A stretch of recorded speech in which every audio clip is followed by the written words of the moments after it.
So I did a Facebook post where I asked you to share your top healthy eating and fitness questions. The responses were so amazing and I am so excited to answer your questions today.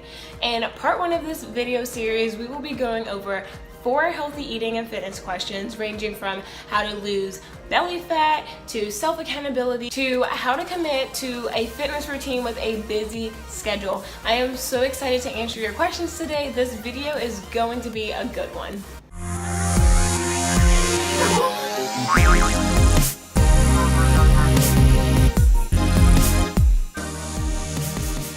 For the best tips on eating clean, exercising, and implementing healthy lifestyle habits, go ahead and subscribe to my channel and hit the bell to be notified when I post a new video every single Wednesday. Also, if you're wondering why I'm the person to answer these questions on healthy eating and fitness, well, I'm a certified personal trainer and certified sports nutrition specialist. I have been obsessed with all things health and fitness for the last 4 years. I love all things, literally, health and fitness. And I also run the blog, The Holistic Realistic, and now the Holistic Realistic YouTube channel dedicated to healthy eating, exercising, and healthy habits. That's my specialty. It's what I love researching and studying. And so I hope that makes me an expert in your eyes because this video is going to be a good one. So let's dive in. Question number 1. How do I lose belly fat / can I only target belly fat when looking to lose weight? Before we jump into tips on how to lose belly fat, let me just say that spot reduction, aka losing fat in a specific area, is a myth.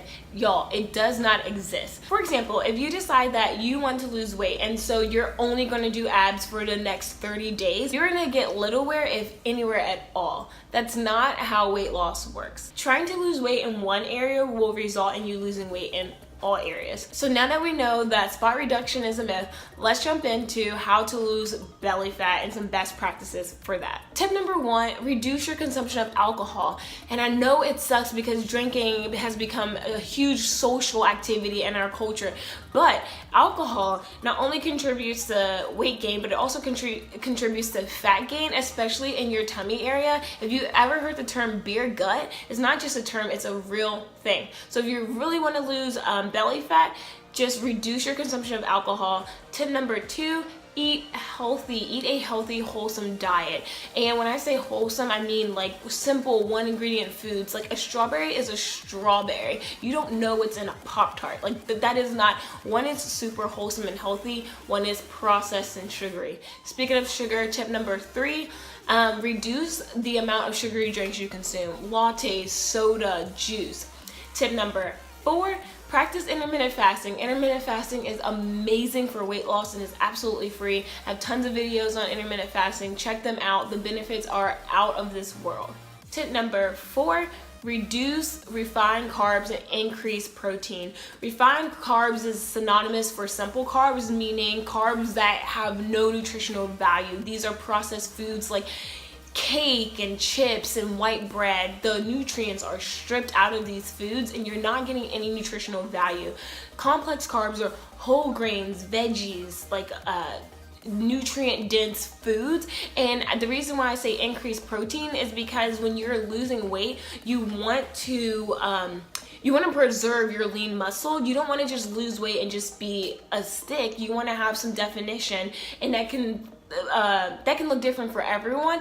But having preserved muscle mass is going to be really good for when you do lose that weight. And also protein has been linked to increasing your metabolism, which is also important for weight loss and digesting food properly. All right, question number 2. What is the best way for beginners to start building their upper body strength? Okay, this is a really great question. I love toning and working on my upper body, so I was really happy I got this one.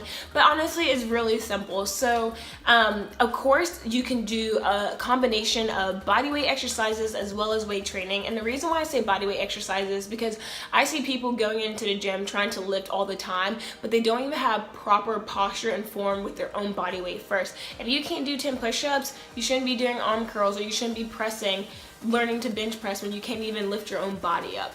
So there are tons of bodyweight exercises that will tone your upper body, such as tricep dips, inchworms, planks, push-ups. These are all really good upper body strengthening exercises. But then also, of course, I'm definitely going to tell you to get into the gym and pump some iron. External resistance is amazing for building your upper body strength, really building your body strength overall. Before we move on to question number 3, I really want to hit on arm fat, because most times when my clients come to me asking me about increasing their upper body strength, they're really talking about like not having arm fat, which is the area down here. And I just want to give you my 3-step formula to having sexy arms. 1, eat a clean, healthy diet. 2, weight train, go to the gym consistently and work your upper body. And then 3, do some cardio. I'm telling you, cardio is amazing for weight loss. Again, because you burn more calories from fat than you do carbs, especially if you're doing steady state. And if you're looking to get rid of arm fat, again, you can't just target one area. Yes, you can do tricep exercises, and that's going to be helpful to preserve that muscle there. But if you really want to lose the weight, you need to be implementing some form of cardio. Bonus! All right, so now it's time for the bonus. So linked in the description below, I include a link to my blog post, 9 exercises to tone and have a sexy upper body. I even include pictures of each workout so you know exactly how to do the exercise. Yay! All right, so question number 3. How do you manage to fit working out into a jam-packed schedule without sacrificing a healthy amount of sleep? And I love this question because that is literally my life.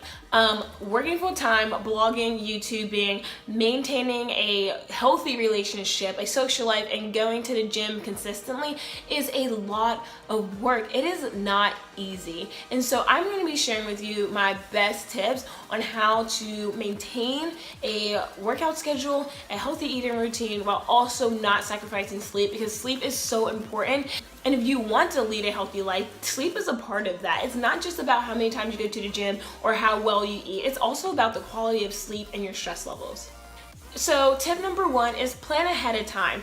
If you're a morning person like me and you need sleep, I need my 8 hours of sleep, minimum 7, or I'm not there, I'm just dead throughout the day. Go to bed at 10 p.m., wake up at 6 a.m., be out of your house by 6:07, at the gym by 6:15, work out from 6:15 to 6:50, leave the gym, you're back home by 7:05, 7:10, and ready to start getting ready for work. And if you really want to have a good gym schedule and a workout schedule, you're just going to have to be disciplined, especially if you're busy and you're not just working full time, but you also have these other activities and hobbies that you're super passionate about. You have to plan ahead of time, and you only have to do that Monday through Friday. And it's just successful people, they're on a schedule. They're not waking up every single day saying, what do I do today? Like, they know exactly what they're going to be doing morning, afternoon, evening time, and you have to do that for yourself, especially if you want to maintain your health. Tip number 2, schedule your workout in your to-do list. It amazes me how many people do not schedule their workouts. Like, you schedule work meetings, we schedule concerts and dinner dates, but we don't schedule our workouts. And this is so counterintuitive, because our calendars and our to-do lists are meant for the things that we are supposed to get done in the day. And if you don't start treating your workouts just as important as a work meeting or a dinner date with a friend, then it's not going to be as important as those things. And so until you start taking it seriously and scheduling it in your calendar and on your to-do list, it's not going to be a priority. It's just not. Okay, tip number 3, work out on the weekends. I know that for a lot of us, working a full-time job, it means, especially me as an accountant, it can be crazy busy. And Monday through Friday, you're not going to be able to get in and work out 3, 4, 5 times a week. And so you have to leverage your weekends. Your weekends are typically, hopefully, less busy than your actual Monday through Friday with your full-time job. So this will allow you to not sacrifice sleep, because you get to sleep in, and then when you wake up in the morning, you can go straight to the gym. I highly encourage you to go to the gym in the mornings on Saturdays and Sundays, because as the day goes on throughout your Saturday and Sunday, you are not going to want to go to the gym on a Saturday at 6 p.m., but you're way more likely to go at 10 a.m. as soon as you wake up, because now it's done, you can enjoy your day, and you don't have to worry about working out. So that is my tips on how to not sacrifice your sleep schedule and still have a bomb workout routine. You got this. Question number 4, do I have any tips or recommendations for self-accountability? Yes. Okay, so one of the things that I've done that's been super successful is setting small goals and celebrating the wins. Your fitness journey is just that. It's a journey, not a destination, which means your fitness journey is continuous. It's going to go on forever and ever and ever. And so what you need to do to be successful is set small little goals that is aligned to your bigger picture goal and celebrate those small wins. That can look like treating yourself to a pedicure after going to the gym 2 weeks in a row, 3 times each, or saying, you know what, I've been eating out a lot, I really want to save money, I really want to eat healthy and take control of my meals, so I'm going to meal prep for the next 2 weeks and not eat out, and then after that I get to go treat myself to a pedicure. Like, that's amazing, and those 2 weeks are gonna be hard, and so you should celebrate those things, and that's gonna get you to your bigger goal of saving money, being in more control of what you eat, and learning how to meal prep. Tip number 2 is take it one thing at a time. What I mean by that is, instead of trying to become this master meal prepper and this master gym guru, pick one. Say, okay, I'm gonna focus on my nutrition, and what that means is I'm gonna start meal prepping each week. I'm gonna implement intermittent fasting. I'm gonna stop at night eating and snacking whenever I want, and just eating clean. And what that's gonna help you do is take the next 30 days to really set a strong foundation and a healthy base of healthy habits. And then once you get that down packed, your nutrition, or if you decide to do fitness first, then you can add another layer on top and say, okay, now I'm gonna commit to going to the gym 3 to 4 times a week, 3 to 5 times a week, whatever. But get one of them down really well first before trying to just uproot and change your whole lifestyle and becoming so stressed because you feel like you're trying to do so much and everything's changing all at once that you're failing. And don't get me wrong, like, let's say you do decide to focus on your nutrition first for the next 30 days. That doesn't mean that you can't go to the gym. That just means that don't set in such intense goals for the gym while you're trying to get this nice foundation with nutrition. Still do everything you possibly can to get your nutrition in alignment. And if you go to the gym 1 or 2 times a week over those next 30 days, high five yourself. But if you only make it to the gym 1 time versus 3 times, that's okay, because you're taking the time now to build a steady foundation in your nutrition. And then after this 30 days, when those habits are solid, you can move on to the fitness side of things. Yay! Eek! So you now know 4 popular healthy eating and fitness questions. Listen, there is no one size fits all to this health and fitness journey that we are all trying to go on. Find what works for you and stick to it. That's the best thing that you can do for yourself right here and now. If you still have some burning questions around healthy eating, exercising, how to just be consistent or set goals, please drop it in the comment below. I would love to try to address your question in part 2 of this video series. And if you want to join a community of women just like you, I have a community on Facebook called The Holistic Realistic, where I share the most up-to-date healthy eating and exercise information. I also share motivation to help you stay aligned with your health and fitness goals throughout the work week. And if you like this video, please give it a like, subscribe to my channel, and share with your favorite girlfriend so she can get these tips too. Thank you, and see you next Wednesday.